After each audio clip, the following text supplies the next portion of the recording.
25 prophètes seulement. Allah les a choisis pour graver leur nom à jamais dans le noble Coran. Un homme avalé par une baleine et sauvé par son repentir dans les ténèbres de l'océan. Un autre jeté dans un brasier infernal qui devint fraîcheur et paix sur lui. Un père qui voit ses fils assassinés sous ses yeux et ne dit qu'un mot, « Inna lillahi ». Un prophète qui fend la mer en deux pour sauver son peuple. D'autres nés sans père, élevés au ciel vivant, ou parlant à Allah sans intermédiaire. Ce ne sont pas des légendes. Ce sont des vérités éternelles que Dieu nous raconte pour ranimer nos cœurs éteints et fortifier nos âmes vacillantes. Dans cette série explosive sur Histoires islamiques morales, HIM, nous plongerons dans la vie de ces 25 géants de la foi. Chaque épisode, une leçon brûlante pour aujourd'hui. Abonnez-vous maintenant, activez la cloche, likez et commentez votre prophète préféré, car leur histoire est aussi la nôtre. Allons-y. La première épreuve commence. Chapitre 1. Adam, le premier homme, le père de l'humanité, le premier à recevoir le souffle divin. Imagine. Le néant absolu. Pas de ciel, pas de terre, pas un souffle de vent. Rien. Puis, une volonté suprême prononce un seul mot. Kun, soit. De la poussière noire, de l'argile modelée, Allah crée une forme. Il la façonne de ses propres mains, honneur que nul autre n'a reçu. Il la perfectionne, lui donnant des proportions harmonieuses et des traits nobles. Et enfin, il souffle en lui de son esprit, un souffle divin. Le premier battement de cœur retentit dans l'univers. Le premier souffle humain aspire l'air. Le premier regard s'ouvre sur la création. Adam est né. Le premier humain, le père de nous tous. Allah réunit alors les anges. Il leur ordonne « Prosternez-vous devant Adam ». Tous s'inclinent, sauf un, Iblis, celui qui était parmi les djinns, élevé par sa dévotion, mais rongé par l'orgueil. Il dit « Je suis meilleur que lui, tu m'as créé de feu et lui de boue ». Ce refus marque le début de la plus ancienne guerre, celle entre l'orgueil et l'humilité, entre le feu de l'arrogance et la terre de la soumission. Allah place Adam et sa compagne, créés ensuite de sa côte, pour qu'ils trouvent en elle repos et douceur dans le paradis suprême. Pas le paradis final des pieux, mais un jardin sublime, un lieu d'épreuve et d'enseignement. Ils y mangent à volonté, sans fatigue, sans maladie, sans peur. Une seule interdiction. N'approchez pas de cet arbre. Un arbre dont le fruit était défendu, non par poison, mais par simple épreuve d'obéissance. Iblis, chassé, jure de les égarer. Il s'approche, murmure, embellit le mensonge. Votre Seigneur ne vous a interdit cet arbre que pour que vous ne deveniez pas des anges ou des immortels. Il jure par Allah, le plus grand des parjures, qu'il leur veut du bien.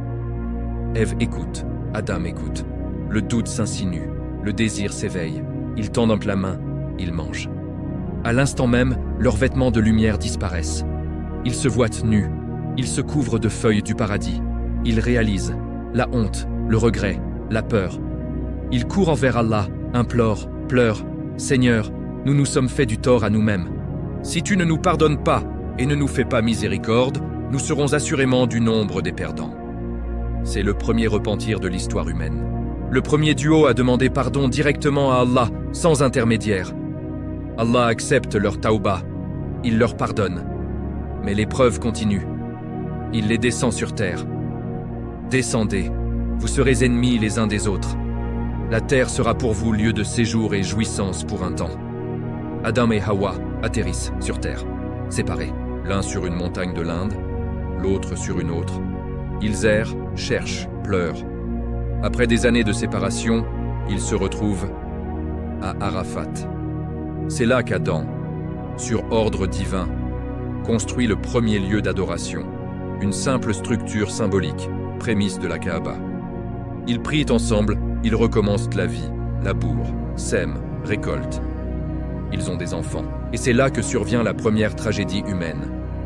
2 fils, Kabil, Caïn, et Abil, Abel. Kabil offre un sacrifice médiocre. Abil offre le meilleur de son troupeau avec sincérité. Allah accepte celui d'Abil, refuse celui de Kabil. La jalousie dévore le cœur de Kabil. Il tue son frère. Premier meurtre de l'histoire. Premier sang versé sur terre. Allah envoie d'un corbeau qui gratte le sol pour montrer à Kabil comment enterrer son frère. Kabil regrette, mais trop tard. Il devient le symbole éternel de la jalousie destructrice. Adam vécut près de 1000 ans. Il enseigna à ses enfants l'agriculture, la construction, la prière, le tawhid. Allah lui révéla des suhuf, des feuillets sacrés, première forme écrite de guidance. Il pleura Habil toute sa vie. Il ne cessa jamais d'invoquer Allah pour ses descendants. Il leur répétait sans cesse « Ô mes enfants, adorez Allah seul. Ne lui associez rien. » À sa mort, les anges descendirent pour laver son corps, l'embaumer, le parfumer. Ils le portèrent, prièrent sur lui. Il fut enterré, selon les récits, près de la Mecque ou en Inde. Mais son héritage spirituel est partout. Morale brûlante pour nous aujourd'hui, Adam n'était pas parfait, il a commis une erreur. Mais il s'est relevé par le repentir immédiat. Il n'a pas accusé sa femme, il n'a pas accusé le diable en premier, il a dit « Nous nous sommes lésés nous-mêmes ». Responsabilité totale. Tauba sincère. Et Allah pardonne, toujours. La jalousie a tué le premier frère. Aujourd'hui encore, elle tue des familles, des amitiés, des communautés. Si tu sens la jalousie monter en toi quand ton frère réussit, souviens-toi de Kabil. Si tu as commis une faute, souviens-toi d'Adam. Le repentir n'est pas une faiblesse, c'est la plus grande force humaine. Fin du chapitre 1. Frères et sœurs, si cette histoire du premier homme, du premier pardon, du premier crime vous a touché, appuyez sur like pour que l'algorithme montre cette lumière à plus de cœur. Abonnez-vous à Histoires islamiques morales, HIM, et activez la cloche, pour ne rater aucun chapitre de cette série qui va, Inch'Allah, changer votre regard sur la vie. Commentez juste en dessous, Adam alayhi salam, le premier repentir. Et dites-moi, quel prophète voulez-vous voir en chapitre 2? Dites-le moi maintenant, je lis tous vos commentaires. Qu'Allah nous compte parmi les repentis sincères. Amin. Chapitre 2, Idriss, le prophète érudit. Le premier à écrire avec un kalam, le premier savant. Celui que Dieu a élevé à un rang élevé. Après Adam, l'humanité grandit, mais elle s'égare vite. Les enfants d'Adam oublient peu à peu le message pur de leur père. Ils commencent à vénérer les traces des pieux au lieu d'adorer le Créateur. Ils sculptent des statues pour se souvenir des justes. Puis, ils se prosternent devant elles. L'idolâtrie renaît. Discrète au début, puis arrogante. C'est dans ce chaos spirituel que Dieu envoie Idriss. Il est le 5e descendant direct d'Adam. Certains savants disent qu'il est le fils de Yared, fils de Malaïl, fils de Kainan, fils d'Anouch, fils de Shit, fils d'Adam. Un homme né dans une époque où la science n'existait pas encore, où les hommes vivaient de cueillettes et de chasses primitives, habillés de peaux et de feuilles. Idriss arrive comme une lumière dans les ténèbres. Allah lui donne un don exceptionnel, la connaissance. Il devient le premier homme à écrire avec un kalam. Avant lui, personne ne savait tracer des lettres, conserver la parole, transmettre le savoir au-delà de la mémoire orale fragile. Il invente l'écriture. Il trace les premières lignes sur des peaux, des tablettes d'argile, des écorces. Il enseigne aux gens à fixer leurs pensées, leurs calculs, leurs prières. Il est aussi le premier tailleur. Avant lui, les humains portaient des peaux brutes cousues grossièrement. Idriss apprend à découper, à mesurer, à assembler avec précision. Il fabrique les premiers vêtements véritables, ajustés au corps humain. Il enseigne l'art de la couture. Il construit les premières habitations dignes de ce nom. Pas de simples abris de branchages, mais des maisons solides, avec des murs, des portes, une organisation. Il est le père de l'urbanisme primitif. Allah lui révèle 30 feuillets sacrés, suhuf. Il lui enseigne 72 langues. 72! Imagine, un homme capable de parler à chaque tribu, chaque peuple, dans sa propre langue maternelle. Il voyage. De Babel en Mésopotamie, il passe en Égypte antique. Partout où il va, il appelle « Aux gens, adorez Allah seul, abandonnez ces idoles muettes que vous avez sculptées de vos mains. » Mais surtout, Idriss est le premier astronome, le premier savant des cieux. Il observe les étoiles. Il étudie leurs mouvements. Il calcule les orbites. Il comprend les saisons, les marées, les éclipses. Il trace les premières cartes célestes. Il enseigne aux gens à se guider la nuit grâce aux constellations. Le Coran dit de lui et mentionne dans le livre Idriss. Il était un véridique, un prophète, et nous l'avons élevé à un rang élevé. Les savants expliquent. Allah l'a élevé vivant, corps et âme, vers les cieux supérieurs. Certains disent au 4e ciel. D'autres précisent qu'il est toujours vivant là-haut, comme Isa alayhi salam, qui sera renvoyé sur terre à la fin des temps. Idriss n'a pas goûté à la mort, pas encore. Un honneur immense. Parmi tous les prophètes, seuls 2 ont été élevés vivants, Idriss et Isa. Pourquoi cet honneur? Parce qu'il a utilisé la connaissance pour rapprocher les gens d'Allah, pas pour s'enorgueillir. Il n'a pas dit « Regardez comme je suis savant ». Il a dit « Regardez les signes de votre Seigneur dans les cieux et la terre ». Chaque étoile qu'il étudiait devenait une preuve de l'unicité d'Allah. Chaque calcul qu'il faisait renforçait la foi. Ses contemporains, eux, ont préféré l'ignorance confortable. Ils ont continué à adorer leurs idoles. Ils se sont moqués de cet homme qui passait ses nuits à regarder le ciel au lieu de s'amuser. Mais Idriss n'a jamais faibli. Il a persévéré dans la da'wa, dans l'enseignement, dans la patience. Morale brûlante pour nous aujourd'hui. À notre époque où la science explose, où les smartphones calculent plus vite que le cerveau humain, où l'on va sur Mars, beaucoup utilisent la connaissance pour nier Dieu. Ils disent « La science explique tout, plus besoin de religion ». Idriss nous répond depuis des millénaires « Non, la science est le langage d'Allah. Chaque loi physique, chaque équation, chaque ADN est une signature divine. Toi qui étudies, toi qui travailles dans la tech, dans la médecine, dans l'ingénierie, demande-toi, est-ce que ma connaissance me rapproche d'Allah ou m'en éloigne? Est-ce que j'utilise mon savoir pour servir l'humanité et glorifier le Créateur, ou pour m'enorgueillir et oublier mon Seigneur? Idriss était siddiq, sincère et véridique, et nabi, prophète. La sincérité plus la connaissance, la plus haute élévation.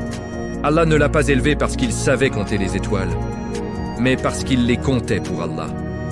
Frères et sœurs, si l'histoire d'Idriss, ce géant de la science et de la foi, vous a fait vibrer, appuyez sur like pour illuminer ce savoir à d'autres âmes assoiffées.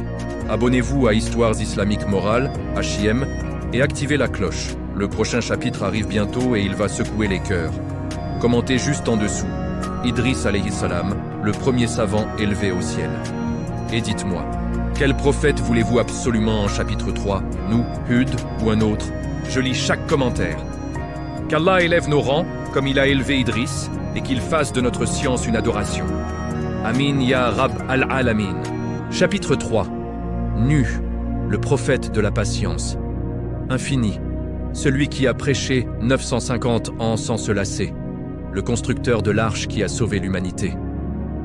Après Idriss, l'humanité replonge encore plus profondément dans l'égarement.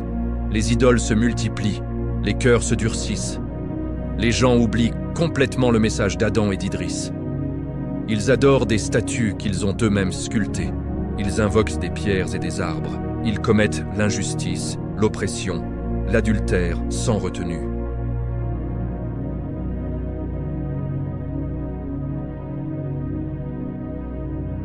Nuh est le premier messager après Adam. Il commence sa darwa à l'âge de 50 ans.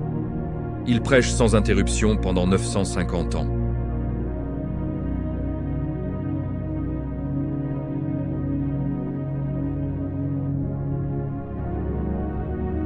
Appelant au Tawhid, jour et nuit, en secret et publiquement, avec douceur et fermeté.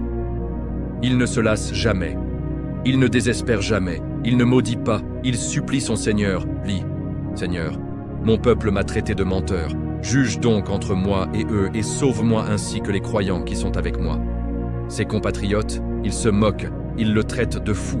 Ils lui disent « Oh, Nuh, tu n'es qu'un homme comme nous. » Ils bouchent leurs oreilles quand il parle. Ils fuient quand il s'approche.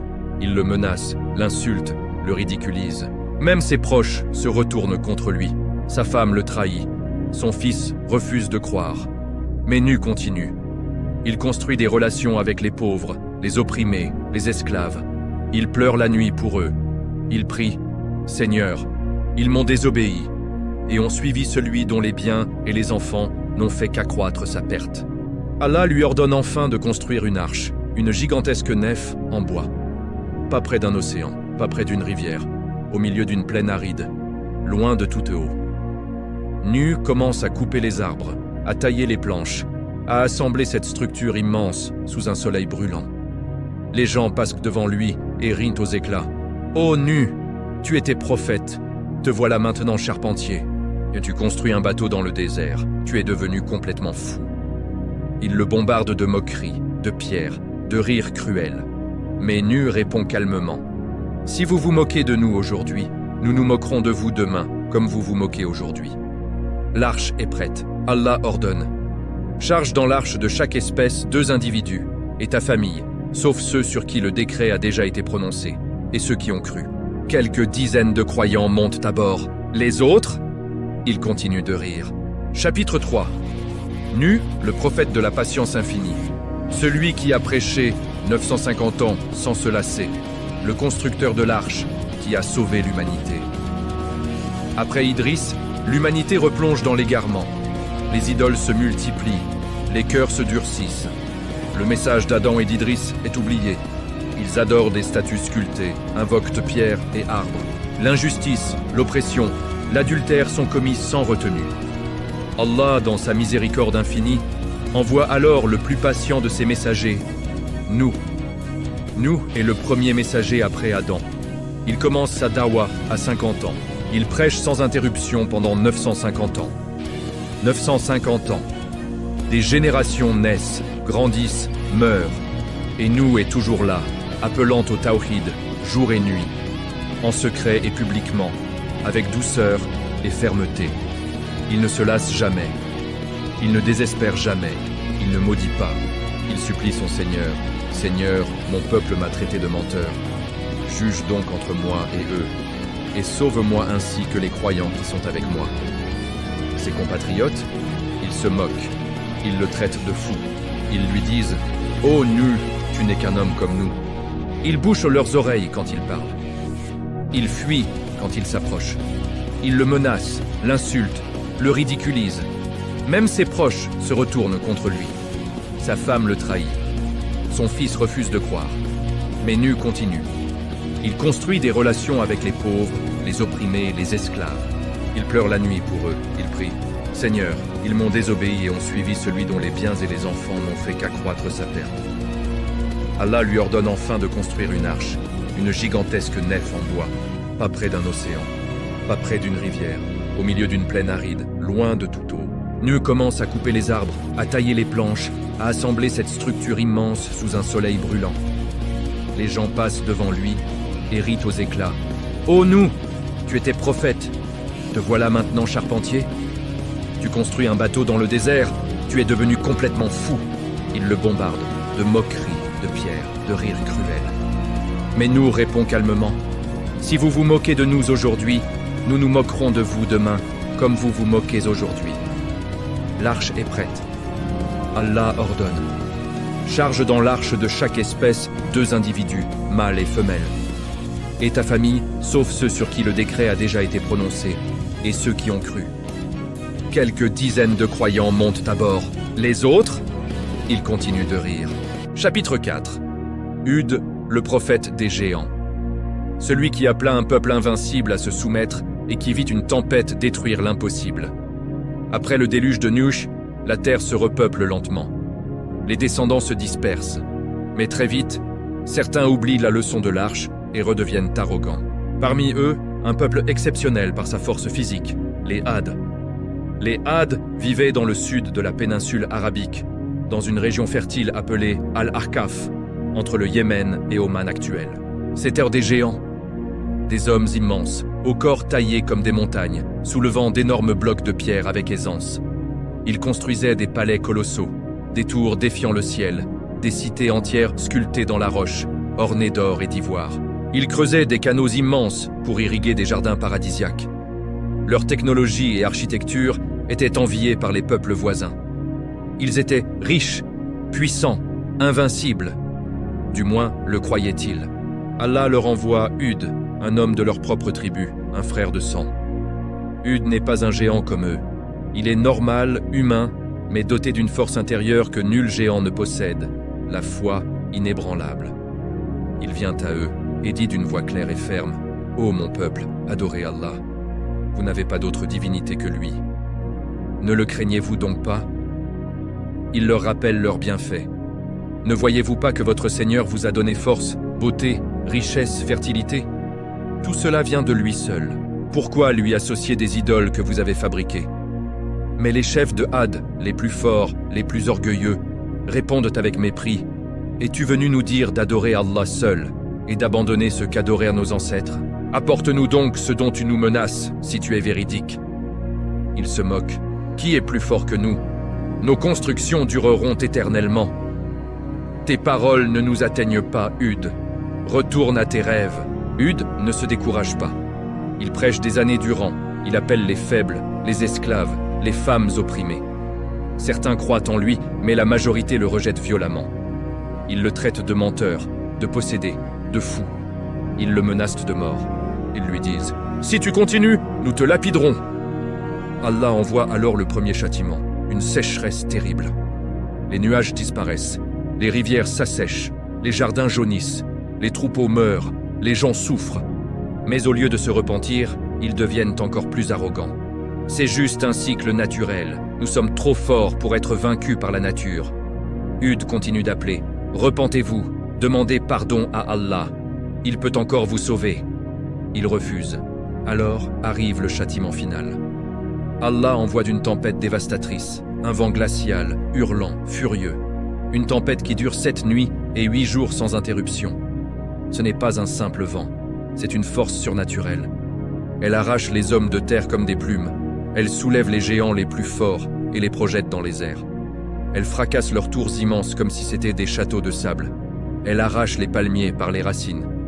Elle enterre les cités sous des dunes de sable. Les gens courent, hurlent, supplient.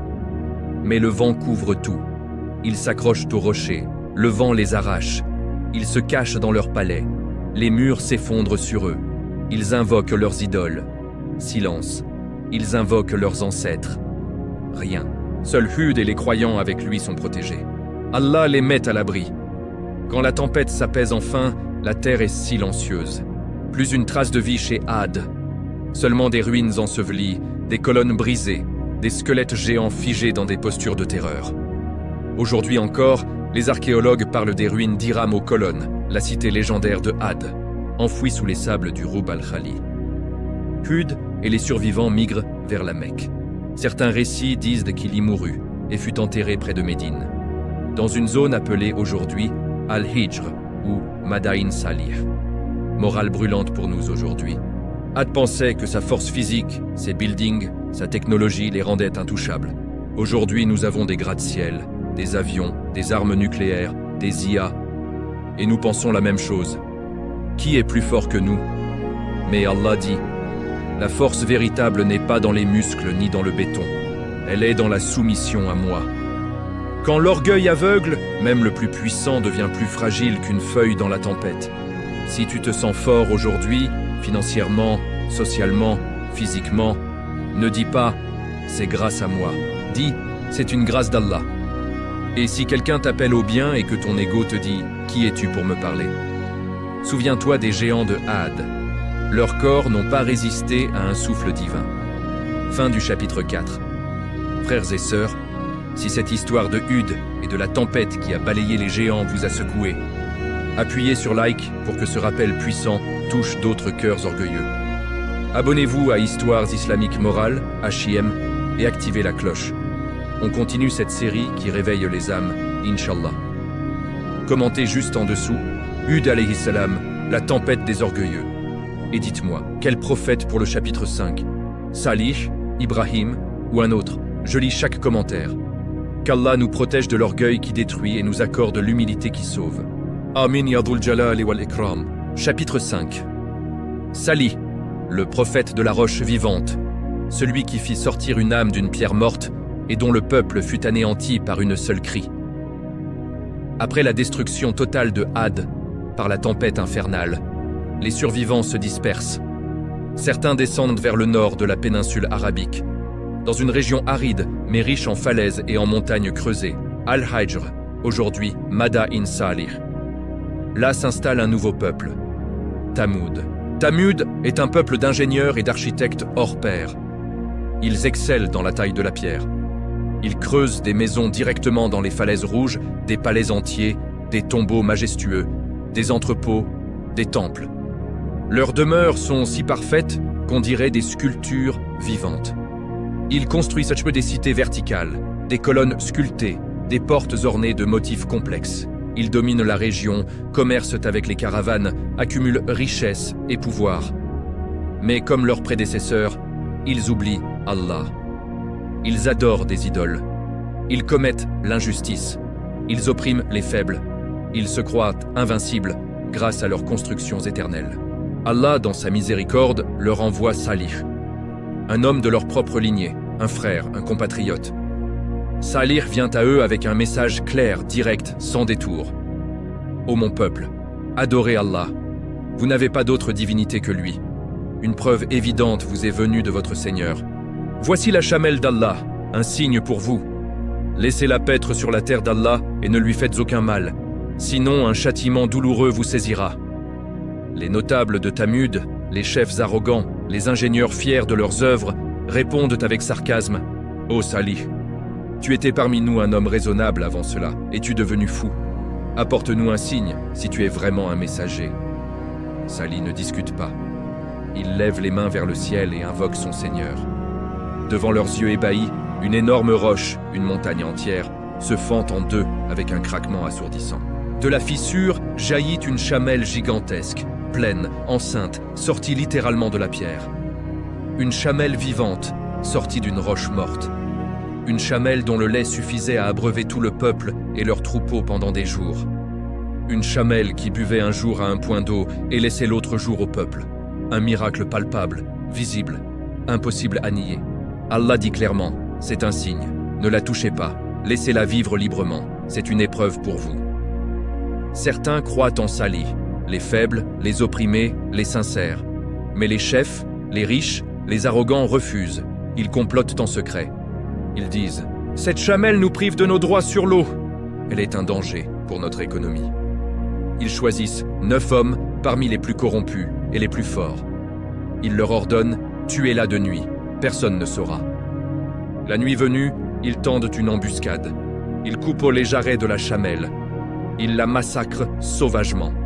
Ils la traînent et la jettent dans un puits. Ils reviennent triomphants. « Ô Salih, apporte-nous ce châtiment dont tu nous menaces, si tu es véridique. » Salih, le cœur brisé, leur dit d'une voix tremblante mais ferme.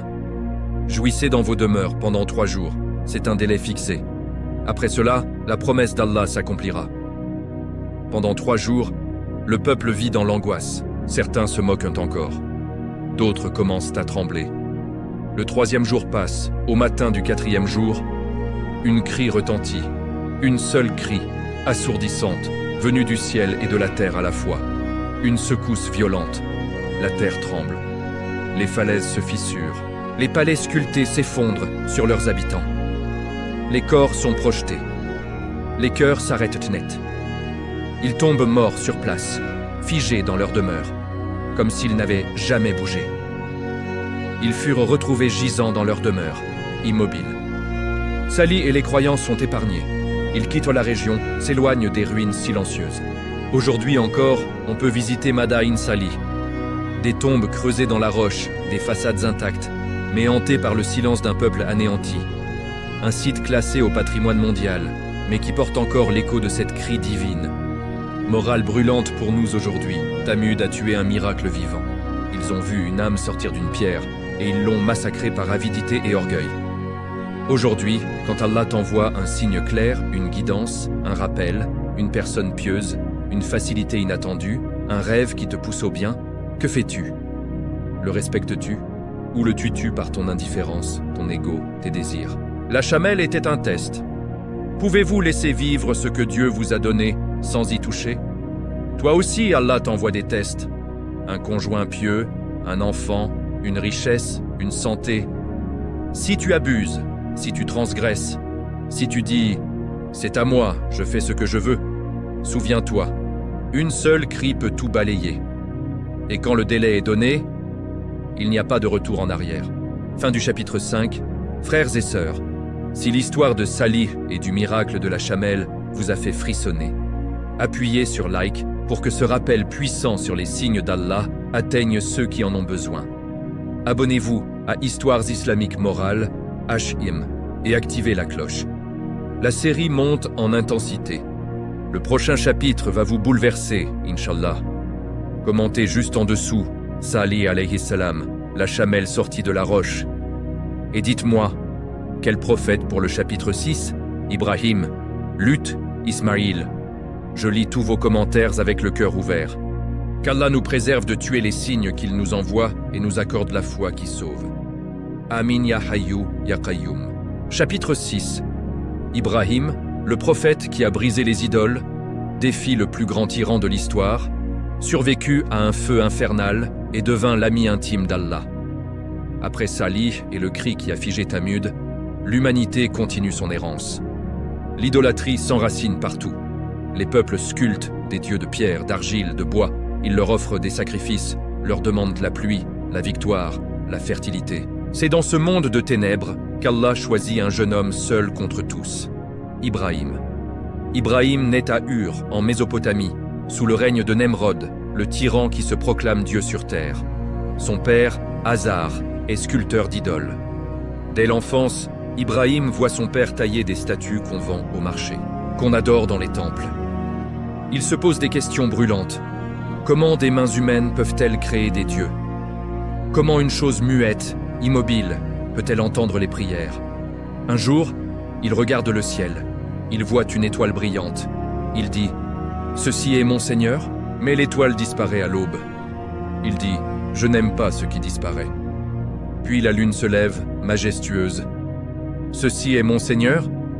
Elle disparaît aussi. « Je n'aime pas ce qui disparaît. » Puis le soleil, immense, aveuglant. « Ceci est mon Seigneur, c'est le plus grand. » Mais le soleil se couche. Ibrahim crie alors « Ô mon peuple, je suis innocent de ce que vous associez. J'ai tourné mon visage vers celui qui a créé les cieux et la terre, en pur monothéiste, et je ne suis point du nombre des associateurs. Il a trouvé la vérité, Allah, l'unique, le créateur de tout. » Pour prouver son message, il prépare un plan audacieux. C'est le jour de la grande fête païenne. Tout le peuple sort de la ville pour célébrer. Le temple principal reste vide. Ibrahim entre seul. Il voit des dizaines d'idoles, grandes, petites, dorées, peintes. Il prend une hache. Il brise toutes les idoles, sauf la plus grande. Il accroche la hache au cou de celle-ci. Puis, il sort.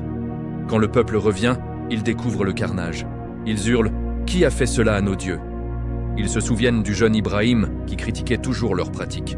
Ils le traînent devant eux. « Es-tu celui qui a fait cela à nos divinités, ô Ibrahim ?» Ibrahim, calme, répond avec une logique imparable. C'est plutôt leur grand qui l'a fait. Demandez-leur donc s'ils savent parler. La foule reste muette. Ils se regardent, confus. Ils savent au fond d'eux que les idoles ne parlent pas, ne bougent pas, ne se défendent pas.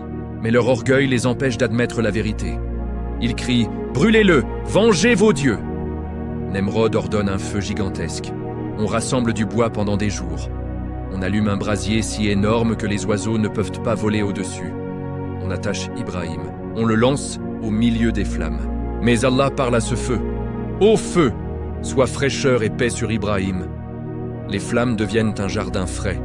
Ibrahim sort indemne. Pas un cheveu brûlé, pas une marque sur sa peau. Le peuple est terrifié. Nemrod tremble.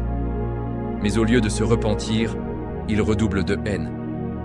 Ibrahim quitte sa terre natale. Il émigre vers la Palestine, Canaan. Là, il épouse Sarah.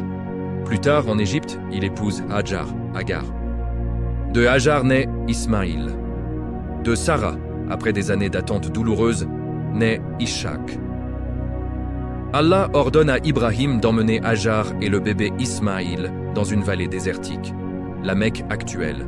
Une vallée sans eau, sans végétation, sans vie. Il les laisse là et repart.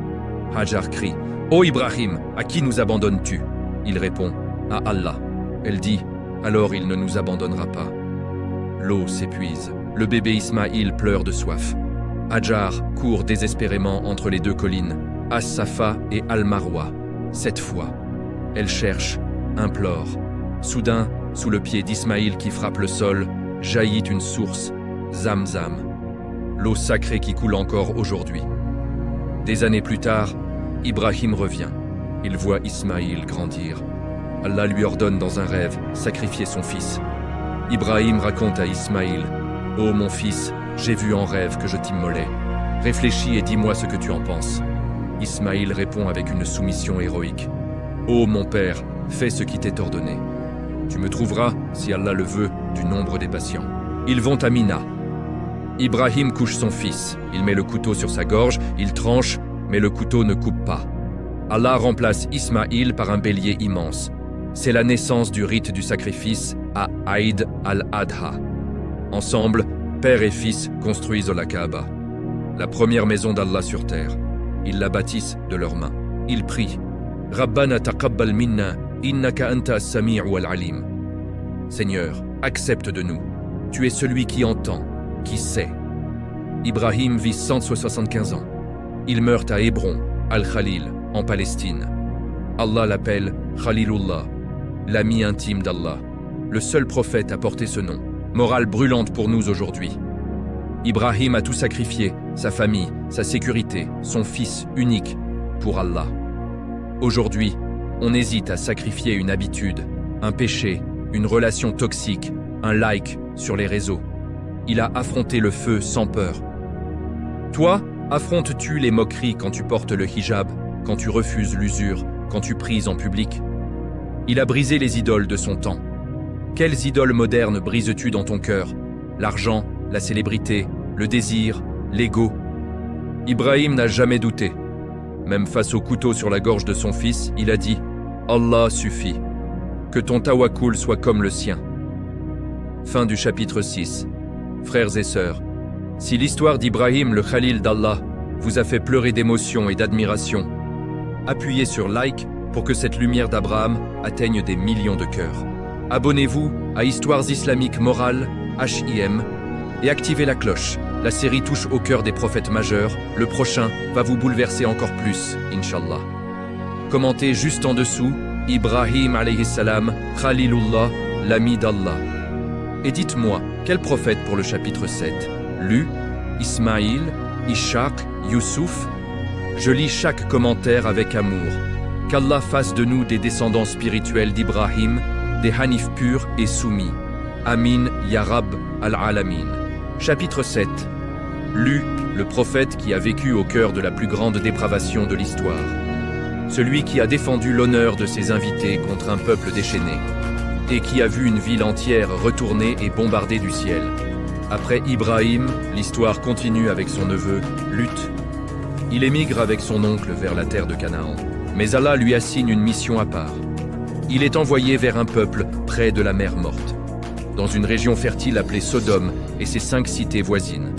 Un peuple qui a inventé un péché jamais vu auparavant.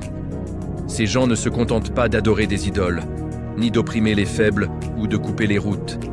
Ils ont franchi une limite que même les sauvages les plus primitifs n'avaient pas osé franchir. Ils pratiquent l'homosexualité de manière ouverte, organisée, collective. Ils agressent les hommes, les voyageurs, les jeunes garçons. Ils forcent, humilient, violentent sans honte. Ils en font une coutume publique. Ils bloquent les routes pour attirer les étrangers. Ils se moquent de toute morale, de toute pudeur. Ils rient de quiconque ose les critiquer. Allah envoie Lut parmi eux. Il est leur proche parent par alliance. Il vit au milieu d'eux, les voit commettre cette abomination jour après jour. Son cœur saigne. Il appelle sans relâche. Commettez-vous l'acte ignoble qu'aucun peuple avant vous n'a commis? Vous approchez les hommes avec désir au lieu des femmes. Vous êtes bien un peuple outrancier. Il les supplie. Craignez Allah, revenez à la chasteté, protégez vos familles, laissez les voyageurs en paix. Mais ils se moquent de lui. Ô Lut, si tu ne te tais pas, nous t'expulserons de notre cité. Tes paroles ne nous concernent pas. Nous faisons ce que nous voulons de nos corps. Ils le menacent ouvertement. Ils le traitent de puritain, d'étranger moralisateur. Lui endure. Il prêche en secret aux faibles, aux opprimés. Quelques-uns croient. mais la majorité s'enfonce dans la perversion. Même sa propre femme, une des leurs, le trahit. Elle informe son peuple des visites chez Lut, des paroles qu'il prononce en privé. Elle devient complice de leurs crimes. Un jour, ou plutôt une nuit, 3 visiteurs arrivent chez Lut. 3 jeunes hommes d'une beauté exceptionnelle. Ce sont des anges envoyés par Allah sous forme humaine. Lut les accueille avec honneur, comme tout hôte arabe. Il prépare à manger. Il ferme les portes, tremble pour eux. Car il sait, si le peuple apprend leur présence, ils viendront les réclamer pour leur abomination. Et c'est ce qui arrive. La nouvelle se répand comme une traînée de poudre. Une foule immense se rassemble devant la maison de Lut. Ils frappent à la porte, hurlant. Lut sort, désespéré. Il les supplie. « Ô mon peuple, voici mes filles, elles sont plus pures pour vous. Craignez Allah, et ne me couvrez pas de honte devant mes invités. » Il rit. « Nous n'avons que faire de tes filles. Tu sais très bien ce que nous voulons. » À cet instant, les anges révèlent leur identité à Lut. « Ô Lut, nous sommes des messagers de ton Seigneur. Ils ne pourront jamais t'atteindre. Fais sortir ta famille pendant la nuit. Que personne ne se retourne, sauf ta femme. Elle sera atteinte par ce qui les atteindra. » Le décret tombe à l'aube. Lut rassemble les croyants et sa famille. Il fuit dans l'obscurité. À l'aube, Allah retourne la ville sans dessus-dessous. Il la soulève haut dans le ciel, puis il la précipite violemment sur le sol. Et il fait pleuvoir sur eux des pierres de grès dur. La mer morte monte, engloutit les ruines. Aujourd'hui encore, la région est une zone morte, salée, où rien ne pousse, où les poissons meurent instantanément. Un paysage lunaire qui porte la trace du châtiment. Lut et les croyants sont sauvés. Ils rejoignent la terre sacrée, près d'Ibrahim. Sa femme, qui s'était retournée pour regarder en arrière, est frappée par la même pluie de pierres. Elle devient un pilier de sel, un symbole éternel de celle qui préfère le mal à la guidance. Morale brûlante pour nous, aujourd'hui. Lut a vécu au cœur d'une société où le vice était normalisé. Il n'a pas fui au début. Il est resté pour appeler au bien, malgré la pression sociale, les menaces. Aujourd'hui, dans nos sociétés où certains péchés sont légalisés, médiatisés, enseignés aux enfants comme droit, où la pudeur est ridiculisée, où la chasteté est vue comme arriérée, que fais-tu? Te tais-tu par peur d'être cancel ou appelles-tu au bien même si tu es seul? Lut a défendu ses invités au péril de sa vie. Aujourd'hui, défends-tu l'honneur des faibles, des opprimés, des voyageurs de la vie? Ou laisses-tu la foule imposer sa loi? Allah sauve ceux qui restent fermes sur le haq, même dans Sodome. Et il détruit ceux qui normalisent la normale. Fin du chapitre 7. Frères et sœurs, si l'histoire de Lut vous a fait réfléchir profondément, appuyez sur like pour que ce rappel touche ceux qui en ont le plus besoin. Abonnez-vous à Histoires islamiques morales. Activez la cloche. La série continue avec des leçons qui percent le cœur, Inch'Allah. Commentez juste en dessous. Lut alayhi salam, le gardien de l'honneur dans Sodome. Et dites-moi, quel prophète pour le chapitre 8? Qu'Allah nous accorde la force de lutte pour rester sur la vérité, même quand le monde entier hurle le contraire. Amin ya Rab al-Mustad'afin. Chapitre 8, Youssouf. Le prophète de la beauté, de la patience et du pardon. Celui qui fut vendu par ses frères, jeté en prison, puis devint le maître de l'Égypte sans jamais oublier Allah. Parmi les fils de Yacoub, il y en avait un qui brillait d'une lumière particulière, Youssouf. Il était le plus beau des hommes de son temps, au point que les femmes perdirent la raison en le voyant. Mais sa vraie beauté était intérieure, une pureté de cœur, une intelligence aiguisée, une piété profonde dès l'enfance. Un jour encore adolescent, Youssouf voit un rêve étrange et magnifique. « Ô mon père, j'ai vu 11 étoiles, le soleil et la lune se prosterner devant moi. » Yacoub, qui est aussi prophète, comprend immédiatement la portée de ce rêve. Il dit à son fils, « Ne raconte pas ce rêve à tes frères, ils pourraient te jalouser. Ils pourraient t'ourdir un complot contre toi. Satan est un ennemi déclaré pour l'homme. » Mais les frères de Youssouf, 10 aînés, entendent parler du rêve. La jalousie les dévore. Ils voient leur père aimer Youssouf et son petit frère Binyamin plus que les autres. Ils murmurent entre eux, « Youssouf et son frère sont plus aimés de notre père que nous. Alors que nous sommes un groupe nombreux, notre père est clairement dans l'erreur. » Ils ourdissent un plan cruel. Ils emmènent Youssouf en excursion, le jettent dans un puits profond et sec. Ils le jettent dans un puits profond et sec, puis reviennent chez leur père en pleurant. « Ô notre père, nous étions partis jouer et nous avons laissé Youssouf près de nos affaires. Le loup l'a dévoré. » Ils présentent une tunique tachée de faux sang. Yaqub sait qu'ils mentent. Son cœur le lui dit, mais il ne peut rien prouver. Il se contente de dire « C'est vous qui avez inventé cette histoire. Je patiente avec une belle patience. Allah est celui qui m'aidera contre ce que vous racontez. » Et il pleure jusqu'à en perdre la vue. Dans le puits, Youssouf crie « Appel au secours ». Une caravane passe. Un voyageur puise de l'eau et voit l'enfant. Ils le sortent, le vendent comme esclave pour un prix dérisoire. Il est emmené en Égypte. Là, il est acheté par l'Aziz d'Égypte, un homme puissant et juste. L'Aziz dit à sa femme « Traite-le bien. Peut-être nous sera-t-il utile, ou peut-être l'adopterons-nous comme fils. » Youssouf grandit dans le palais. Allah lui accorde la beauté, l'intelligence et la droiture. Il devient un jeune homme, irréprochable. Mais l'épreuve arrive. La femme de l'Aziz s'éprend de lui. Elle le séduit, ferme les portes, lui dit « Viens à moi ». Youssouf répond avec force « Ma'ad Allah, mon Seigneur m'a donné un beau séjour. Les injustes ne réussiront jamais. » Il veut fuir. Elle le retient par sa tunique. La tunique se déchire par derrière. Ils se retrouvent à la porte. Le mari arrive. La femme accuse Youssouf. Mais un témoin, un enfant de la famille ou un serviteur dit « Si sa tunique est déchirée par devant, c'est elle qui dit vrai. Si elle est déchirée par derrière, c'est lui qui dit vrai et elle qui ment. La tunique est déchirée par derrière. » L'Aziz comprend. Mais pour éviter le scandale, il fait emprisonner Youssouf quand même. En prison, Youssouf reste pieux. Il appelle les prisonniers au tawhid. « Ô mes compagnons de prison, des divinités multiples, sont-elles meilleures ou Allah l'unique, le dominateur ?» Il interprète les rêves des prisonniers avec précision. L'un d'eux sort et devient échanson du roi. Il oublie Youssouf pendant des années. Puis le roi d'Égypte voit un rêve troublant. 7 vaches grasses dévorées par 7 maigres. 7 épis verts dévorés par 7 secs. Personne ne peut l'interpréter. L'échanson se souvient de Youssouf. On le sort de prison. Youssouf, après tant d'années, dit calmement « Rendez-moi d'abord à mon maître pour qu'il sache que je ne l'ai pas trahi en son absence. » Il est innocenté. Puis il interprète le rêve du roi. « 7 années d'abondance viendront, puis 7 années de famine intense. Profitez des premières pour stocker le grain. » Le roi, impressionné, dit « Tu seras auprès de nous un homme de confiance et de rang élevé. » Youssouf répond « Placez-moi sur les trésors du pays. Je suis un gardien savant. » Il devient le maître de l'Égypte à 30 ans, sans armée, sans complot, seulement par sa droiture et sa sagesse. Les années passent. La famine frappe Canaan.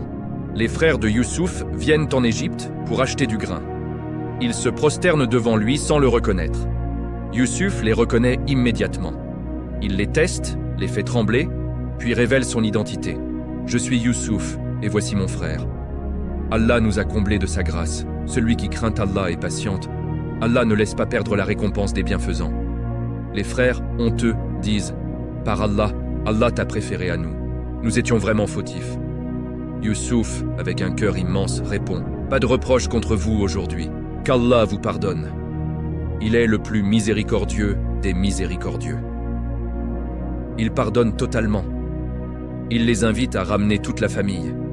Yaqub, aveugle de chagrin, retrouve la vue en sentant la tunique de Youssouf. Toute la famille se prosterne devant Youssouf. Le rêve s'accomplit. Youssouf dit « Ô mon père, voici l'interprétation de mon rêve d'autrefois. Mon Seigneur l'a rendu vrai. » Youssouf vécut longtemps en Égypte, gouverna avec justice. Il mourut en demandant qu'on ramène ses ossements en Palestine, ce qui arriva des siècles plus tard avec Moïse. Morale brûlante pour nous aujourd'hui, Youssouf a subi trahison familiale, esclavage, tentation sexuelle, injustice judiciaire, oubli en prison, et il n'a jamais perdu patience ni foi. Il a dit en prison « Allah suffit ». Quand il a eu le pouvoir, il n'a pas vengé, il a pardonné. Aujourd'hui, si tes proches te trahissent, Si tu es injustement accusé, si tu es oublié après avoir rendu service, souviens-toi de Youssouf. La patience belle attire la victoire divine. Le pardon, quand tu as le pouvoir, est plus fort que la vengeance. Et Allah fait tourner les situations, du puits au palais, de la prison au trône. Fin du chapitre 8. Frères et sœurs, si l'histoire de Youssouf, ce joyau de patience, de beauté et de pardon, vous a touché au plus profond, appuyez sur like pour que cette lumière atteigne ceux qui souffrent d'injustice et de trahison. Abonnez-vous à Histoires islamiques morales, HIM, et activez la cloche. La série continue avec des épreuves encore plus grandes et des leçons éternelles, Inch'Allah. Commentez juste en dessous. Youssouf alayhi salam, du puits au palais, du pardon absolu. Et dites-moi, quel prophète pour le chapitre 9? Shuaib, Ayoub, Moussa. Je lis chaque commentaire avec le cœur. Qu'Allah nous donne la patience de Youssouf et la capacité de pardonner comme lui. Amin ya Rab. Chapitre 9. Moussa, le prophète à qui Allah a parlé sans intermédiaire. Celui qui a affronté le plus grand tyran de l'histoire, fendu la mer en deux et reçu la Torah sur le mont Sinaï. L'Égypte antique est sous le joug d'un tyran absolu, Pharaon. Il se proclame Dieu vivant, disant « Je suis votre Seigneur le Très-Haut ». Il opprime les Bani Israël, descendants de Yacoub et de Youssouf. Il les réduit en esclavage, les forçant à construire pyramides et palais. Il ordonne que tout nouveau-né mâle soit tué, jeté dans le Nil, par peur d'une prophétie annonçant la fin de son règne. C'est dans cette terreur que naît Moussa. Sa mère reçoit une inspiration divine. Allaite-le. Quand tu craindras pour lui, jette-le dans le fleuve. Ne crains rien et ne t'attriste pas. Nous te le rendrons et nous ferons de lui un messager. Elle le met dans un coffret étanche, le confie au Nil. Le courant l'emporte jusqu'au palais de Pharaon. L'épouse de Pharaon, Asia, le trouve. Elle le prend dans ses bras et dit « C'est une fraîcheur pour moi et pour toi. Ne le tuez pas. Peut-être nous sera-t-il utile ou l'adopterons-nous comme enfant. » Pharaon accepte, aveuglé par son orgueil. Le bébé refuse toutes les nourrices. La sœur de Moussa, qui le suit de loin, propose « Puis-je vous indiquer une famille qui s'en occupera parfaitement ?» Elle ramène la propre mère de Moussa. Ainsi, Allah rend l'enfant à sa mère, comme il l'avait promis. Moussa grandit au palais, éduqué comme prince, mais son cœur reste attaché à son peuple opprimé. Un jour, il voit un Égyptien frapper un Israélite. L'Israélite crie à l'aide. Moussa intervient, pousse l'agresseur, qui meurt sur le coup. Moussa regrette. C'est une œuvre de Satan. Il est un ennemi déclaré, un égareur manifeste. Le lendemain, il voit deux hommes se battre, un Israélite et un Égyptien. Il veut aider l'Israélite qui l'accuse. « Veux-tu me tuer comme tu as tué un homme hier ?» Mais la nouvelle se répand. Pharaon ordonne son arrestation. Moussa fuit vers Madian. À Madian, il aide deux jeunes filles à abreuver leurs troupeaux. Leur père, le prophète Shuaib, l'invite. Moussa reste 10 ans, épouse une de ses filles, travaille comme berger. Une vie de calme après la tempête. Puis, sur le chemin du retour en Égypte, il voit un feu au loin. Il s'approche.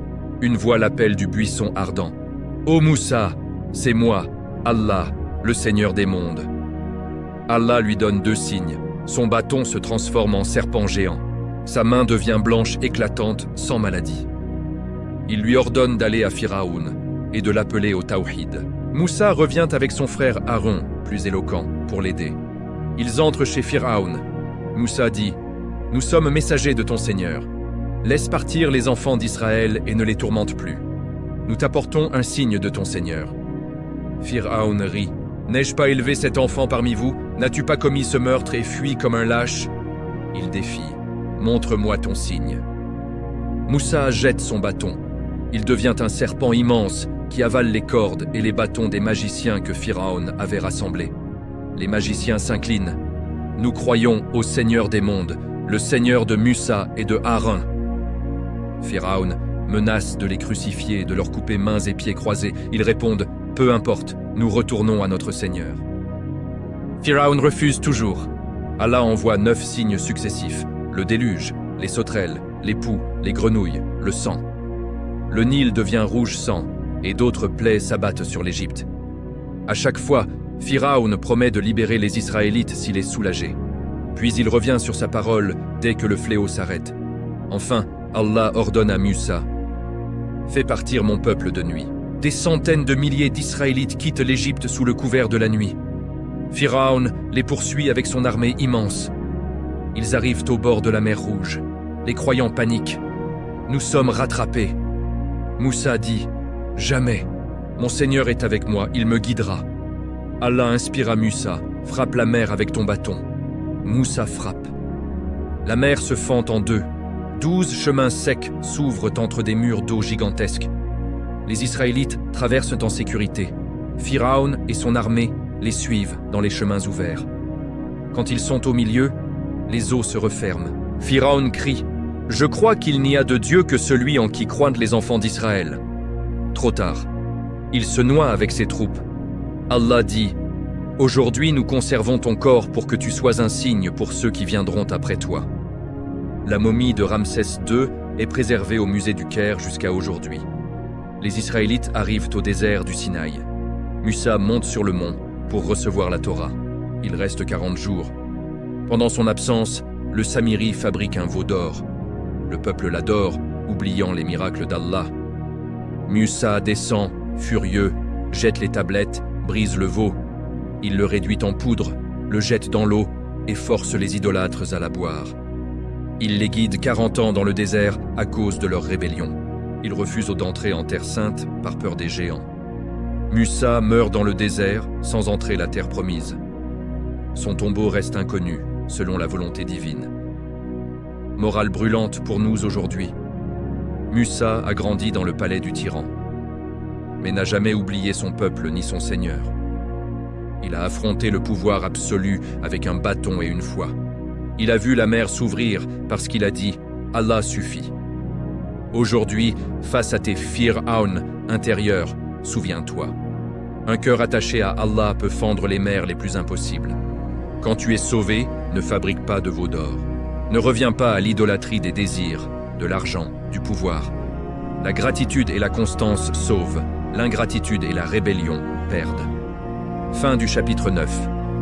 Si l'histoire de Musa vous a fait vibrer d'émotion et d'admiration, appuyez sur like pour que ce récit atteigne ceux qui doutent de la puissance d'Allah. Abonnez-vous à Histoires islamiques morales et activez la cloche. Commentez juste en dessous. Moussa alayhi salam, celui qui a fendu la mer. Quel prophète pour le chapitre 10? Haroun, Daoud, Sulaiman ou un autre? Qu'Allah nous donne la force de Moussa face aux tyrans de notre époque et la fidélité quand les miracles arrivent. Amin ya Rabb al-Izzati wal-Jalal. Chapitre 10. Daoud et Sulaiman, les deux prophètes rois. Le guerrier à la voix d'or et le roi au royaume inégalé. Après Musa et 40 ans de désert, les Bani Israël entrent en terre sainte. Ils connaissent foi et rébellion. Allah leur envoie alors un jeune berger, Daoud. Il deviendra guerrier, puis roi et prophète. Daoud naît modeste, le plus jeune de 8 frères. Il garde les troupeaux dans les collines de Bethléem. Il joue de la harpe pour ses brebis, louant son Seigneur. Sa voix est un miracle. Quand il chante les louanges d'Allah, les montagnes et les oiseaux s'arrêtent pour écouter. Les bêtes sauvages se calment. Le vent lui-même semble suspendu, captivé par sa mélodie divine. À cette époque, les Bani Israël sont menacés par les Philistins. Leur roi Talu rassemble une armée. Le géant Goliath, champion philistin, défie les Israélites chaque jour. Personne n'ose l'affronter. Daoud, adolescent, apporte du pain à ses frères au front. Il entend Goliath insulter Allah. Il dit à Talut: « Permets-moi de combattre ce mécréant. » Talut est sceptique. Daoud insiste, refusant l'armure lourde. « Je combats avec ma fronde et ma foi, » dit-il. Il prend 5 pierres lisses du torrent, puis se place face à Goliath, qui rit. Goliath le nargue. « Viens ici, petit, que je donne ta chair aux oiseaux du ciel. » Daoud répond: « Tu viens avec épée, lance. Moi, au nom d'Allah, le Seigneur des armées. Aujourd'hui même, Allah te livrera entre mes mains. » Sa foi est inébranlable. Il fait tournoyer sa fronde. Une pierre fend l'air et frappe Goliath au front. Le géant s'effondre. Daoud court, prend l'épée de son ennemi et lui tranche la tête. Les Philistins fuient. Le peuple acclame Daoud comme héros. Talu lui donne sa fille. Plus tard, Daoud devient roi. Allah lui révèle le Zabour, un livre de louanges. Il lui donne un royaume juste. Sa voix est si belle que le fer se plie entre ses mains. Il fabrique des cottes de mailles parfaites, protégeant son peuple. Il juge avec équité. Il pleure de repentir quand il commet une erreur. Il jeûne un jour sur 2. Il prie la moitié de la nuit. Quand il meurt, il laisse un royaume uni et une lignée de prophètes. Son fils, Sulaïman, lui succède. Allah lui accorde un royaume jamais donné à quiconque. وَلَقَدْ آتَيْنَا دَاوُودَ وَسُلَيْمَانَ عِلْمًا وَقَالَ الْحَمْدُ لِلَّهِ الَّذِي فَضَّلَنَا عَلَى كَثِيرٍ مِنْ عِبَادِهِ الْمُؤْمِنِينَ. Sulaïman comprend le langage des oiseaux et des fourmis. Les vents lui obéissent, il le transporte où il veut, matin et soir sur des milliers de kilomètres. Les djinns travaillent pour lui. Ils construisent des palais, plongent dans les mers. Ils ramènent perles et coraux, fondent le cuivre, sculptent des statues immenses. Certains djinns sont enchaînés pour leur rébellion. Il a une armée d'hommes, de djinns et d'oiseaux. L'oiseau Hudhud lui rapporte des nouvelles du royaume de Saba, Yémen, où la reine Bilkis et son peuple adorent dans le soleil. Sulaïman envoie une lettre à Bilkis. Au nom d'Allah, le tout miséricordieux, le très miséricordieux. Ne vous élevez pas contre moi et venez à moi en musulman, soumis. Bilkis, impressionné, envoie des cadeaux somptueux. Sulaïman les refuse. Ce que Allah m'a donné est meilleur que ce qu'il vous a donné. Il ordonne aux djinns de lui apporter le trône de Bilkis en un clin d'œil. Quand elle arrive, on place le trône devant elle, transformé.